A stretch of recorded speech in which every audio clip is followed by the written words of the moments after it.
What's going on, guys? General Michael Flynn. I've done a couple of episodes and we've tracked what's been going on in the Flynn case as part of a larger whole looking at Crossfire Hurricane, the FISA abuse, the unmaskings. So I wanted to take the time today and put a little bit of a focus on it. And it's actually for several reasons. One, he wrote an open letter that sounds strikingly like the letter I read to you by Archbishop Vigano.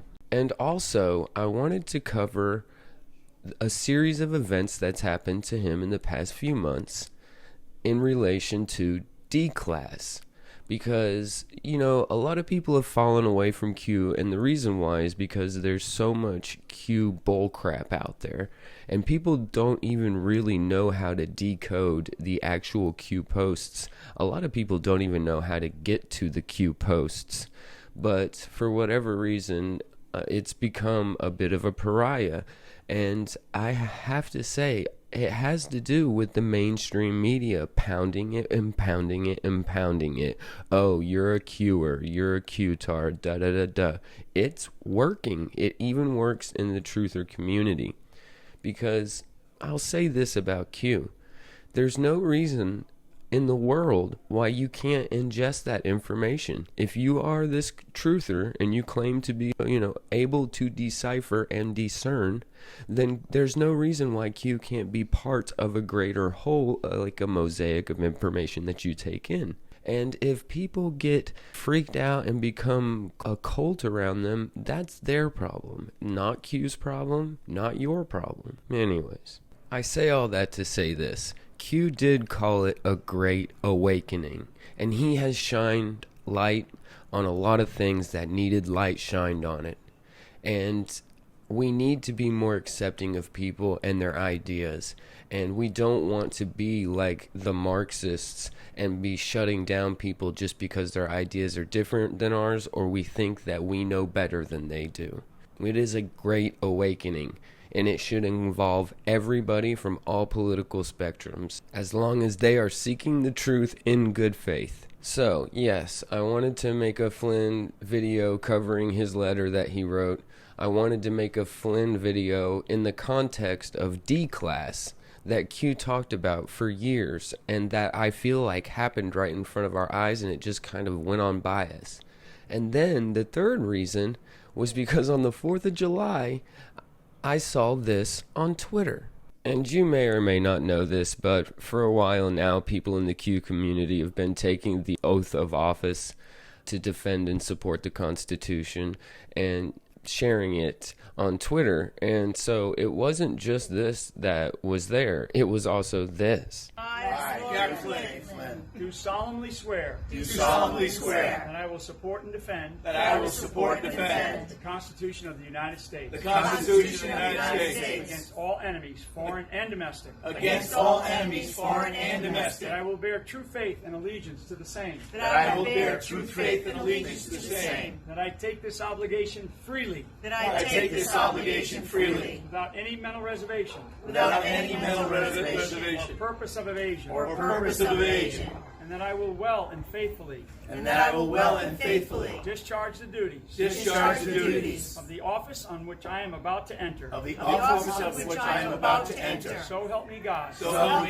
Where we go one, we go all. God bless America. So he, I guess, takes the oath again himself and swears in his family, the way the Q community's been doing for a while now, and then he says, where we go one, we go all. Now, I think we're beyond the point of Q confirmation here. Whether he was involved in the beginning or not is not really relevant. He's involved now, and it's important because Q has been telling a specific story, one that this intelligence chief, who is no dum-dum, he is a very smart man, has decided to become a part of. And to those of us who've been involved with this for quite some time now, this is no surprise. I'm sure everybody knows this video by now. Okay, as a soldier and as a general, as a retired general, We have an army of digital soldiers. What we are now, what we call, I call them, because this was an insurgency, folks. This was run like an insurgency. This was irregular warfare at its finest in politics. And that story will continue to be told here. But we have what we call citizen journalists. Okay? Because the journalists that we have in our media did a disservice to themselves, actually more than they did to this country. They did a disservice to themselves because they displayed an arrogance that is unprecedented. And so the American people decided to take over the idea of information. They took over the idea of information, and they did it through social media. He's right. America does have a citizen network of digital soldiers. But all that aside, let's talk about him in the context of DECLASS. Now, we all know that we've all had the Pfizer reports declassed. We've all seen what's gone down between the FBI. We've seen the maskings come out and all these declassifications around all of that. But let's just talk about in the context of Flynn over this short period of time. Now, I guess you could say this all started when Ratcliffe pulled his nomination. That was a while ago, though. But John Ratcliffe was going to become the ODNI, and they threw a fit and he backed out. And then this man, Grinnell, was put in place as the temporary placeholder. And while he was there, he figured, I guess I might as well be the one to take the knocks on the noggin, and he authorizes some major declasses. Of course, in the process of doing that, somehow Trump and the guys end up getting Ratcliffe Senate confirmed. Regardless, Grinnell authorizes, Ratcliffe authorizes. It's all the same. They're on the same team. So what's the first boom? It's the Flynn-Kislyak calls, transcripts. Now, the reason why this is such a big deal is because both sides have been calling for the transcripts to be released. Of course, Adam Schiff was saying that it was going to prove him out, and of course, the Flynn defense team wanted it released because it would say that it would prove them out. What ended up happening? Well, during the call, Flynn urged Kislyak that any action Russia took in response to sanctions be reciprocal. Don't go any further than you have to, because I don't want us to get into something that has to escalate on, a tit for tat. You follow me, Ambassador? Flynn said, according to the transcripts. Kislyak replied that he understood, but that there were angry sentiments raging in Moscow. Flynn said that even so, cool heads needed to prevail since the U.S. and Russia had common interests fighting terrorism in the Middle East. Understand, this is supposedly the centerpiece of what started all of this investigation into him. And remember, it went all the way up the food chain. Everybody knew about this phone call, even though, as we went through in my previous videos, no unmaskings were done in between the time period of the meeting on January 5 and the time period of the phone call. So they had to have known about this phone call through some other means. All the bullcrap with everything that led up to this, and then plus the fact that the transcripts were a dud, was really devastating to the case in and of itself, but it wasn't newsworthy, so you just didn't see much about it. But that was just the beginning. What was the next DECLASS to happen? It was the handwritten notes taken by Bill Priestap that was questioning what the heck they wanted to get out of the interview with Flynn in the first place. What is our goal, he asked. Is it truth, admission, to get him to lie so we can prosecute him or get him fired? The notes express further concern the FBI might be playing games. So now, when Agent Struck and who we think is Agent Patinka moseyed up there to entrap Flynn, we can see in Bill Priestap's notes that they were doing just exactly that. Next comes the investigation paperwork itself into Crossfire Razor, which was Flynn's code name for the Crossfire Hurricane investigation. And I'm no expert, but when I read through this, I just see no derogatory information, absence of evidence every time I look at it. And then it says the FBI is closing the investigation. But isn't that strange? Something happened. It didn't close. So now all of a sudden, the struck page text messages become extremely pertinent. In what way? Well, now we know that Crossfire Razor was closed, essentially, and yet somehow it remained open. How did that happen? So this is the text messages between Strzok and the agent that was assigned to the case. We think that it was Joe Patinka, but we don't know for sure, to be fair. He says, hey, you haven't closed blank, don't do it yet. Sorry, Razor. Hey, if you haven't closed Razor, don't do so yet. Okay, still open, right? And your case agent going to send you blank for a file. I have not closed it. I'll double check to see if blank had done it. Still open, and I'm still listed as the case manager. I had to double check. Roger.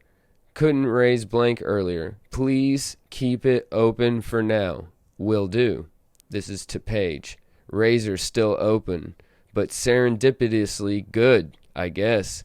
You want those chips and Oreos? He says, phew.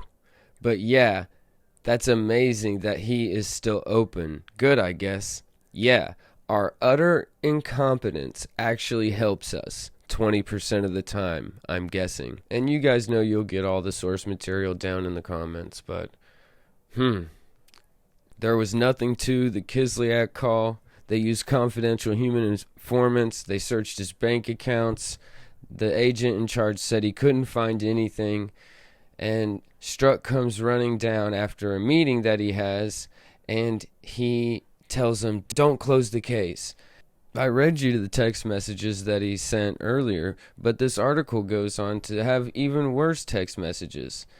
In one text, dated February 10th, Strzok tells Page he is heavily editing Patinka's 302 form to the point he's, quote, trying not to completely rewrite it. Now, the 302 forms are when two FBI agents interview somebody. One agent will ask the questions, and the other agent will transcribe what the answers have been, what the questions were. The 302s in the Flynn case, of course, went missing.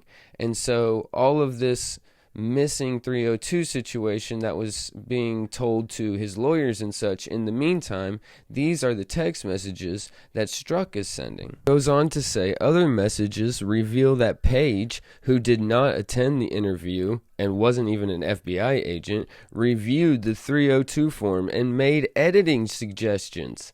On February 14th, Page texts Strzok, is Andy good with the 302? Presumably referring to the FBI Deputy Director Andrew McCabe. The next day, February 15th, the Flynn 302 was officially submitted and filed with the FBI. This is a conspiracy, and we have now outed it all through these declassifications. Which runs us into the next declass. And what is that? Well, that's Agent Strzok, who's taking notes during the January 5th meeting between Obama et al. And what do Agent Strzok's notes memorialize? Well, notably, that the ex-Vice President Biden is the one who brought up the Logan Act. Interesting. And also, he notes down at the bottom that the director, who would be Mr. Comey, said that the Kislyak calls appear legit. Now this causes a circle of lies problem, where everybody's pointing at everybody. Because according to Strzok's notes, Biden explicitly referenced the Logan Act, an 18th century law that forbids certain political speech from private citizens. The law, even if it were constitution, would not apply to National Security Advisor for the newly elected President of the United States. And Biden had previously denied that he knew anything about the investigation into Flynn. About Michael Flynn, the former national security advisor to President Trump, and the move by the Justice Department last week to dismiss the case against him for lying to the FBI. The president said yesterday that that move is justified because President Obama targeted Flynn. He called it, quote, the biggest political crime in U.S. history. Your former Senate colleague Charles Grassley has added that Flynn was entrapped and asked on the Senate floor, what did Obama and Biden know? When did they know it? So what did you know about those moves to investigate Michael Flynn, and was there anything improper done? I know nothing about those moves to investigate Michael Flynn, number one. Number two, this is all about diversion. This is a game this guy plays all the time. The country is in crisis. We're in an economic crisis, a health crisis. We're in real trouble. He should stop trying to always divert attention from the real concerns of the American people. The American people are worried with good reason. He has acted irresponsibly from the very beginning. He continues to act irresponsibly. He hasn't done his job. This is all about diverting attention from the horrible way in which he has acted with what he did. We don't have coronavirus because of him, but we have the devastating impact of it because of his lack of a policy, his lack of action. It's all about diversion. I do want to press that. You say you didn't know anything about it, but you were reported to be at a January 5th, 2017 meeting where you and the president were briefed on the FBI's plan to question Michael Flynn over those conversations he had with the Russian ambassador Kislyak. Now, I thought you asked me whether or not I had anything to do with him being prosecuted. Okay. I'm sorry. I was aware that they asked for an investigation, but that's all I know about it, and I don't think anything else. Look, think about this. Can you imagine any other president of the United States focusing on this at the moment when the country is just absolutely concerned about their health, the health of their children, the health of their families, the health of their... I mean, we have an economic crisis. We have a health crisis. This is all about diverting attention. Focus on what's in front of us. Get us out of this, Mr. President. So we have this 18th century law that nobody seems to know who brought it up. You know, Strzok says it's Comey, Comey says it's McCabe, McCabe says, and they're all pointing at everybody. And then in these notes, it's Vice President Biden. Where did he get his information on 18th century laws from to just bring that up in the meeting? None of it made any sense. So given all this exculpatory evidence or Brady evidence, it has Flynn's lawyer, Sidney Powell, who is a hero in America, file a writ of mandamus forcing the Judge Sullivan, to dismiss the case, because when the Attorney General dropped the case for lack of evidence because he saw all of the FBI misconduct that was done in the case, the defense and the prosecution both said to the judge, we are going to drop the charges because of all these extenuating circumstances, and Judge Sullivan here says no. But it goes to an appeals court. And just like they had to remove the Attorney General from the Southern District of New York so they could get charges on Ghislaine Maxwell, it was a 3-person appeals court that happened to have just had a Trump appointee added to it. Thank goodness, because they forced Judge Sullivan to dismiss the case. Right now, things are still kind of up in the air, and I could actually get into the cases and all the minutia if you guys would like to. Just leave a comment in the comment section, and we can go through the back and forth that Sidney Powell had with this judge and the smackdown that the appeals court gave to him. And I find something funny is that when it comes to the law, you can interpret it differently based off of your politics, and so you have to try really hard to be objective. But just as a warning, if you see people interpreting the law, it's very easy for politics to get involved. As an aside, it was also the first time that the federal government had to admit about the FBI's FISA abuse and other abuses. That's the first time it's been put into federal court, besides the FISA judges themselves, and that stays inside the FISA court. In the midst of all of this, he finds time to write an op-ed, but when I read the letter, I know exactly what he means, because I've read a letter recently that was saying the same exact thing. All of the outright truths that you find in Vigano's letter, you find in Flynn's. They are both very important reads. And the Archbishop's letter got around, and I think a lot of people were inspired by it because we all have the same feeling inside of ourselves. And then 2nd July, Trump tweets Dr. Taylor Marshall, quote, "There is a war on Christianity."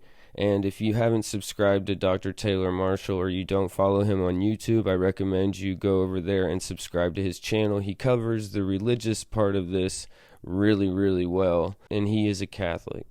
And so it's clear to me that there's an overarching theme here.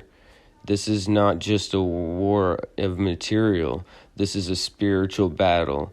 And all of the guys who are on the tip of the spear are all saying the same thing. So it's definitely time for everybody to look inward so that we can influence the outward. I'm going to leave you guys with General Flynn's letter. I'm going to read it now. You guys, if you don't want to listen to it, you don't have to. Like, share, sub my channel. Peace. I was once told if we're not careful, 2% of the passionate will control 98% of the indifferent 100% of the time. The more I've thought about this phrase, the more I believe it. There is now a small group of passionate people working hard to destroy our American way of life. Treason and treachery are rampant, and our rule of law and those law enforcement professionals who uphold our laws are under the gun more than any time in our nation's history. These passionate 2% appear to be winning. Despite there being countless good people trying to come to grips with everything else on their plates, our silent majority, the indifferent, can no longer be silent. If the United States wants to survive the onslaught of socialism, if we are to continue to enjoy self-governance and the liberty of our hard-fought freedoms, we have to understand there are two opposing forces. One is the children of the light, and the other is the children of the darkness. As I recently wrote, an art and exercise of self-governance requires active participation by every American. I wasn't kidding, and voting is only part of that active participation. Time and again, the silent majority have been overwhelmed by the audacity and resolve of small, well-organized, passionate groups.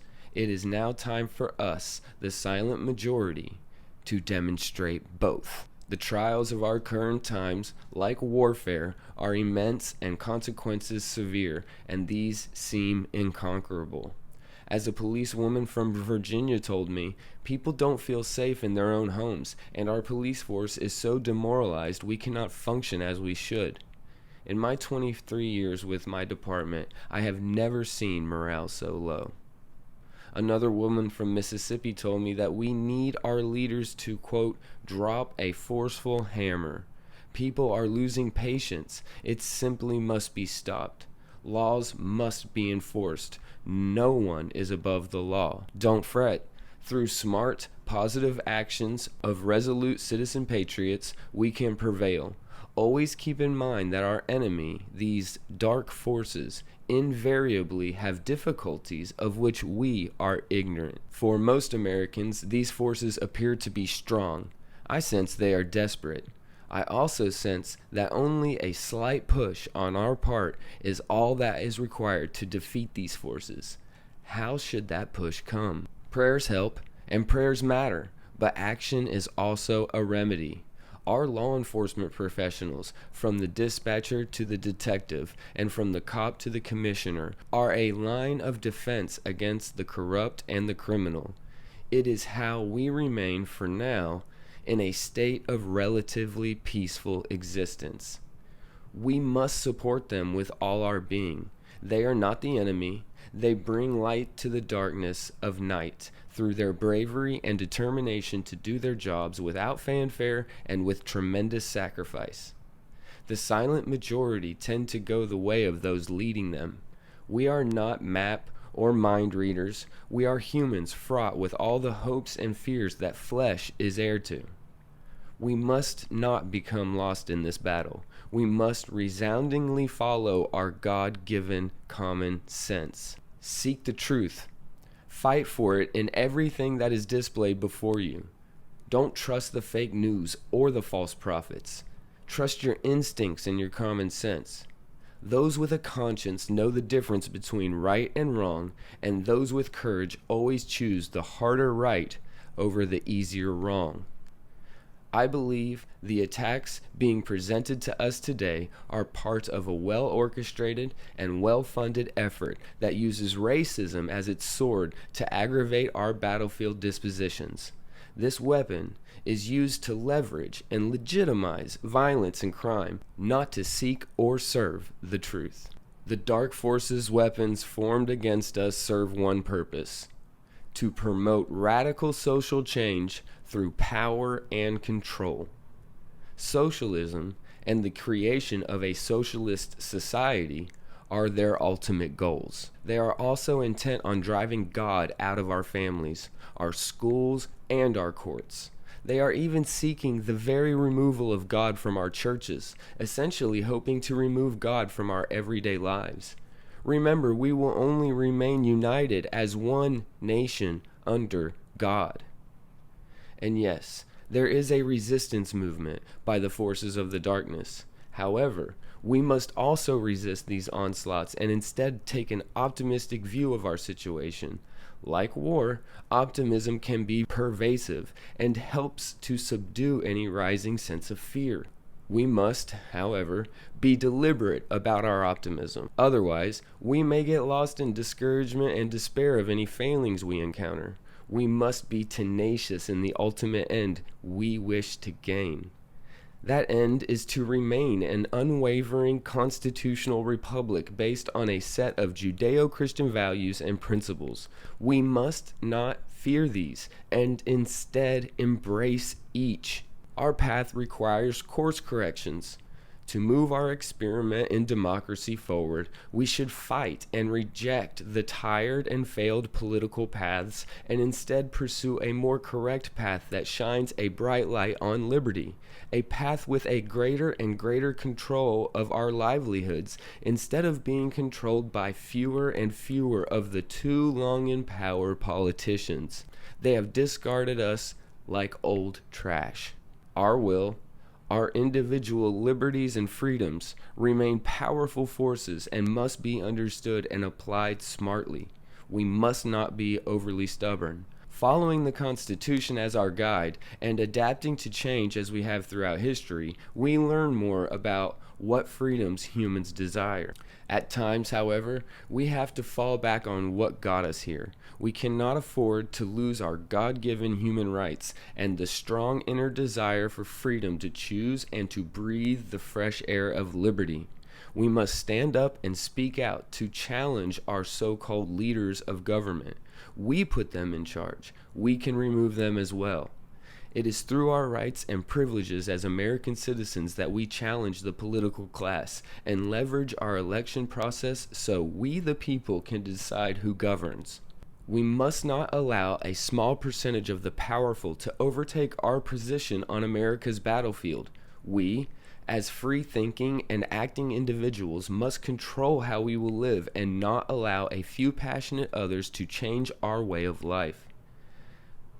To the silent and currently indifferent majority, wake up.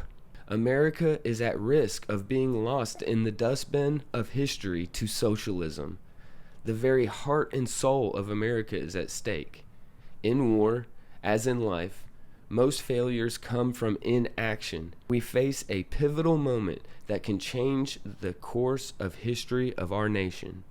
We, the people, must challenge every politician at every level. We also must stand and support our law enforcement professionals.